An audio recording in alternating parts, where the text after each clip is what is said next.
ده احد الانكس اللي موجوده ان شاء الله. Okay. The Annex A.16 Supplier Relationship.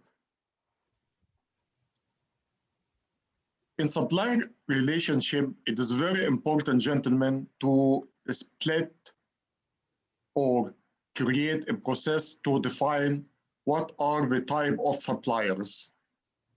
You have to define the type of suppliers. You have to define what are the requirements from each supplier. You have to define what are the data which each supplier will access. And you have to define what are the security requirements and countermeasures required from each supplier.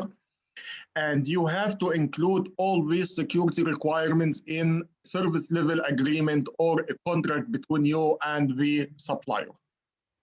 And this is very important to control the relationship with your suppliers, to make sure that your data, it will not be leaked or it will be compromised from the supplier himself. Then you have to define the policy to define the supplier relationships and type of suppliers, make the agreements, define the data which it will be accessed, define the required safeguards for protecting data within the supplier premises, and you have, of course, to monitor these suppliers' services and data protection.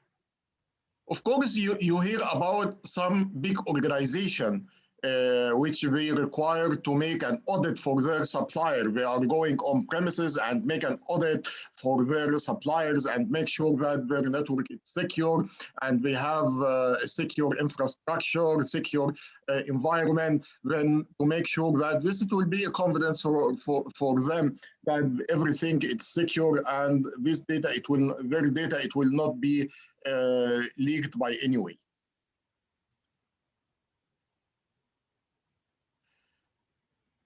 In Annex A.16, they cover the information security incident management. And here, gentlemen, we had some definitions which we discussed before. And I think we explained this yesterday, the difference between weakness, event, and incidents. And we said that the weakness, it will be a flaw in information system. Event, it can be unexpected event. It may affect the network security or may it not affect. It depends upon the nature of the event. And if it will affect the network security, it will be transferred into incident. For managing incidents, you have to define responsibilities and procedures, how to handle the security incidents. You have to define how the problems will be reported. You have to define a contact person for reporting incidents, events, weakness, and so on. You have to define what are the services which you will monitor it, and what are the tools which it will be used for monitoring these services. You have to define how you will respond to the incident, how you will respond to the incident, and what will be the activities for the incident team to handle the incident and recover a service. These are the functions for the incident management team. And finally, after the incident, it will be resolved. We have to define the learned lessons.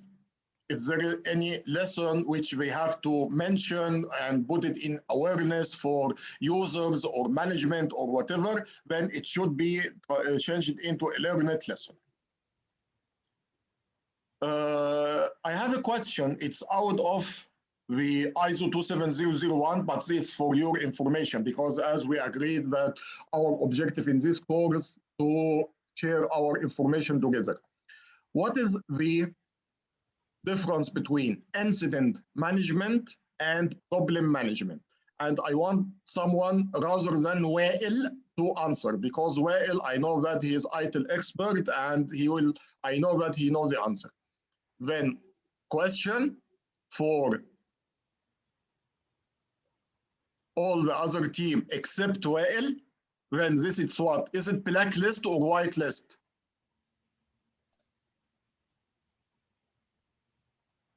Is it whitelist or blacklist? If I say all the team except Wael.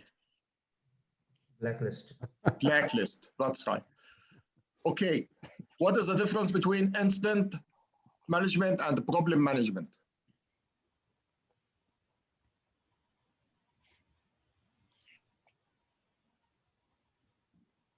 Okay, can I answer? Please. Yeah, incident management, we are meaning by that we have impact to the service or to the organization or whatever. So there is impact in the services or whatever. But problem management, we have an issue. We have a problem that may be caused by different things. Let's say in the hardware, or we have like a bug, or have any problem related to the hardware, software, whatever, or to the asset. But incident, it's impact to the service. Okay. Actually, the main difference between the incident management and the problem management, that the incident management objective to recover the service. I want to recover the service. I want the service to be up and running. How? To solve the problem? No, I don't care to solve the problem. If I have HA, I want the HA to be up and running. If I have disaster recovery, okay, then I will use the disaster recovery. Any incident, it has a problem. Who is responsible to solve this problem or to search this problem and the possible solutions? It will be the problem management. Then the problem management, it has to check the problem and find the solution for these problems. But in the incident management, the objective, recover the service. Recover the service. Okay. Annex A.16 for business continuity management. Business continuity management, you have to define the information security requirements in the crisis or in disaster. And what is business continuity? Business continuity, it is the ability of the organization to deliver its products and services at acceptable level in some disruptive situations. It may be a disaster, it may be the line in its products is down for any reason or whatever. There is an incident which affects the service. Then the business continuity, it will be the capability of the organization to continue providing its services, although they are facing an incident. What is required for... Sorry? Can I at this point in the business continuity? معلش your voice, it's not clear. Can you repeat what did you say? I'm just highlighting here Abu Yahya for the business continuity. It shouldn't be for any incident. It should be for the high, what's called the high critical, or have high impact on the business, or like the crisis, as you mentioned. Not all for all the incidents. Yes, you are right. Because not all the incidents, it will affect the availability.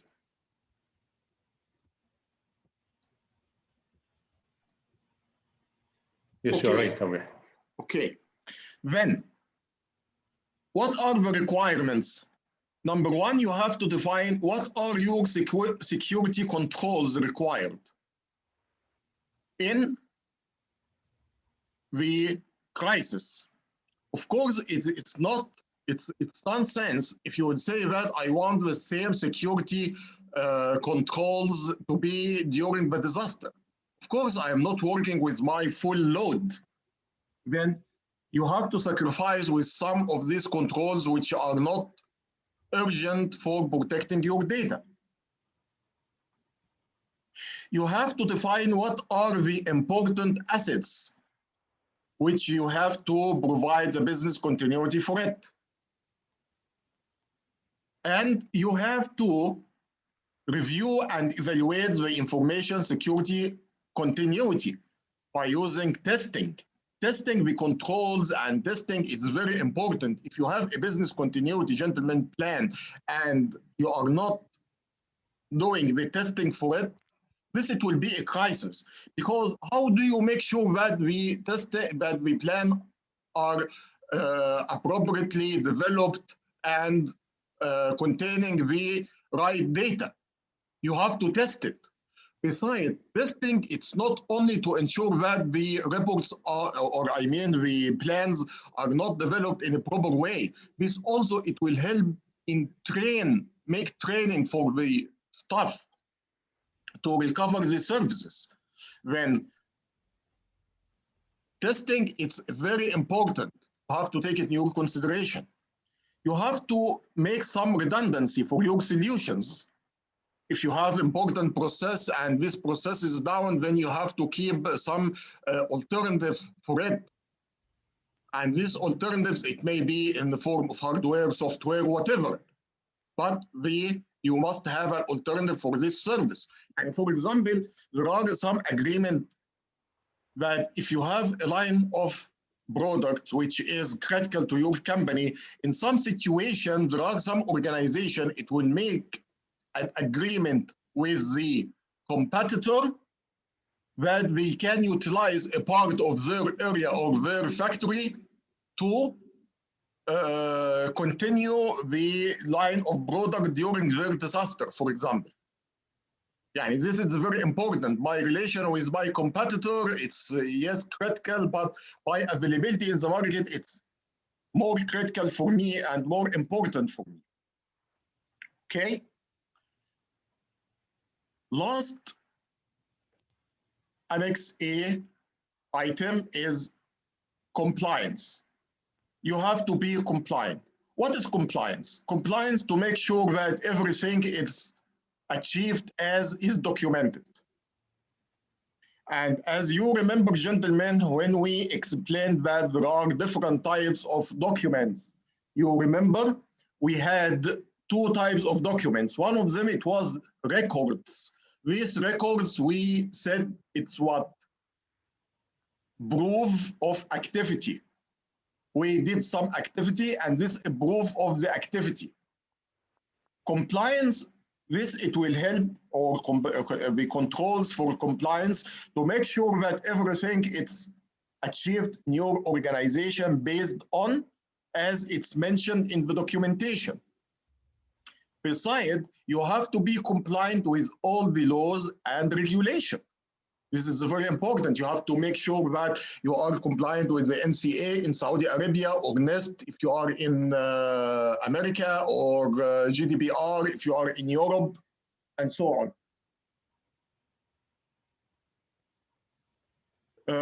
This was the last topic in the Annex A. Any questions?